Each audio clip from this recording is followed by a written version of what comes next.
be wearing a cowboy hat and boots. It's a melting pot, so we don't know what we don't know. And I believe that to be good at anything, it's important to know the culture that we're surrounded by, because in New York, you got every nationality that's ever been heard of, but it's such a huge area. Knowing the different ways to communicate with the people that come in your office is important, and I would think that being on that journey taught you a lot of different things, because I'm sure you don't treat people only from New York. No, I treat people.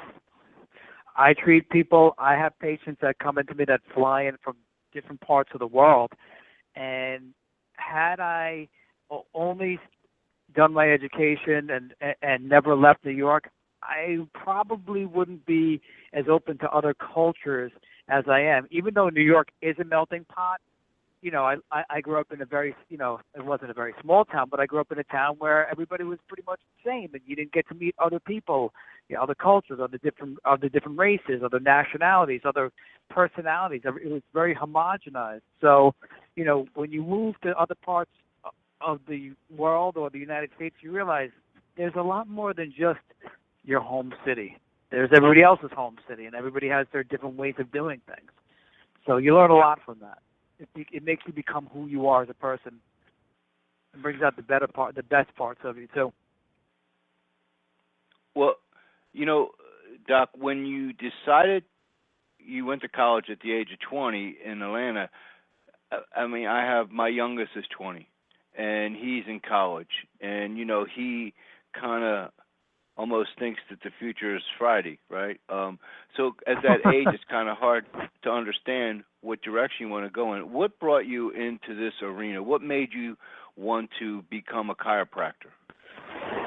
Oh, well, growing up as a kid, I had a fascination with muscles and the human body and movement. And at a very early age, at 7, my mother used to tout my hands-on massage skills to her friends, to the point where I'm surprised that the New York State Labor Department didn't have my mother in trouble for having a child working below the labor, the labor laws, and no less overtime, for working on weekends and nights. At the age of 15, a friend of mine had called me up, said, "Come to this concert," and I had said, "How are we going to get there? My parents aren't going to let me go." And he said, "No, I just got my license." So we went to the concert, and after the concert, driving back home, we ended up getting rear-ended. And we got rear-ended hard. And the only two things that I heard when we got rear-ended were the sound of metal flying and my mother's voice in my head telling me, "You shouldn't have been here. You should not have gone to this concert without telling me, because this never would have happened." Well, I ended up going to the hospital. Ambulance came. I went to the hospital. They x-rayed me because my back, I was in so much pain, I didn't know which end was up. They x-rayed me, said to me, "There's nothing wrong with you. You have no fractures. Go home." Next morning, I wake up. My mother knew that something was up because I got home at 3 in the morning and I smelled like cigarette smoke, even though I did not smoke. It's because I was at a concert and everybody around me was smoking. So she smelled the smoke. I got up and I said, I basically told her the truth. I came clean and said, "Listen, I went to a concert last night, got into an accident. My back is really hurting me." And after she was mad for 10 minutes, she took me to the family medical doctor. He examined me and said, "There's nothing wrong with you. You just have a little bit of pain.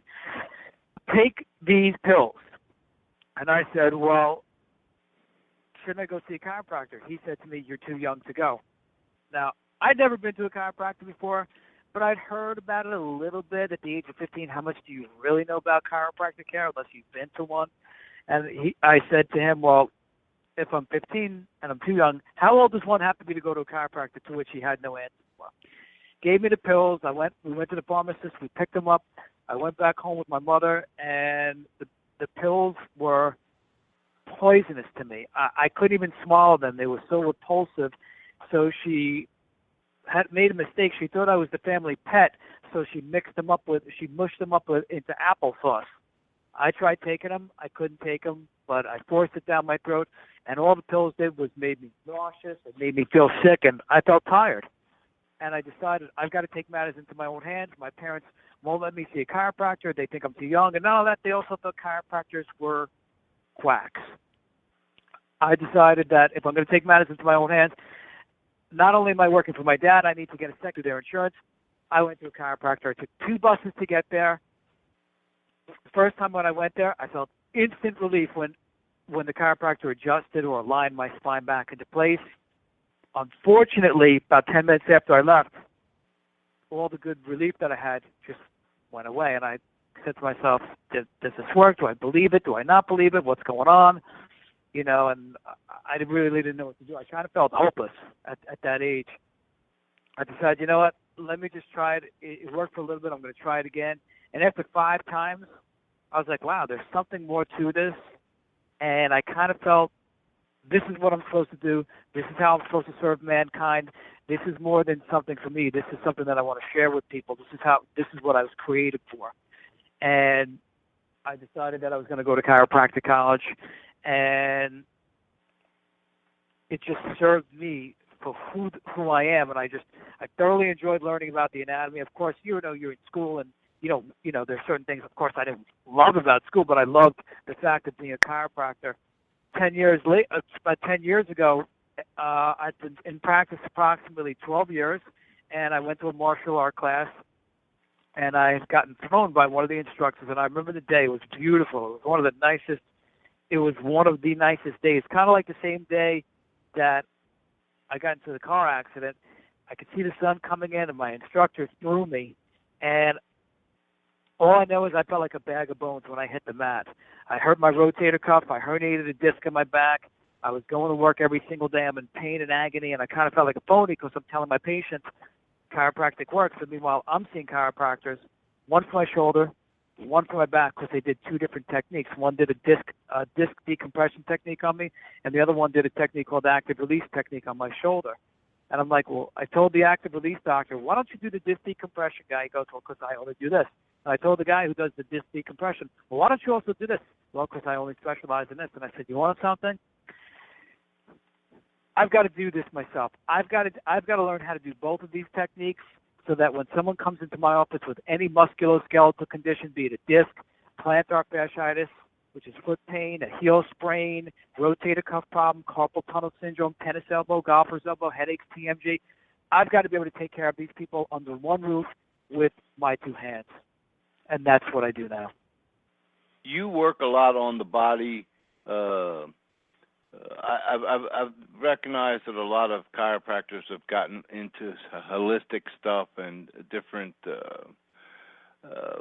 products and stuff like that. But I'm looking on your website. Okay, it's RosenbergWellnessCenter.com, and there's basically 3 different techniques that you do with your clients that cover a lot of stuff, okay, and, well, cover the whole body, basically. Now, so let me ask you, where do you fit in with a lot of this holistic, your nutrition, your supplements and all that? Do you get involved in any of that? Sure, absolutely, because that's another component of it, and I'm glad you asked that question, because one of the other things that we do, but is not up on my website yet, is that I also do coaching for people who want to live in their full potential in their body, their business, and their relationships. And part of being a chiropractor is aligning the body, we're aligning the body back into place. But if there's an emotional component that's holding you back and you don't know what it is, well, that's going to not only hold you back in other aspects of your life, but that's also going to make your pain continue to go on if we don't take care of that particular part. And the other aspect that I take care of with a lot of my clientele who come into my office is the nutritional aspect of it. And what you want to do is you want to make sure that your clientele are eating foods that are not causing an inflammatory process to become worse, or even to just cause one to begin with. You also want to make sure that they're concerned about a few different things. You want to make sure that your patients understand the importance of being hydrated. Most people, and maybe even you, or maybe some of your listeners, or even me at one particular point, always thought that I was hungry. I'd wake up at 4 o'clock in the morning, I'd be like, I'm hungry. No, you're not hungry. You're thirsty.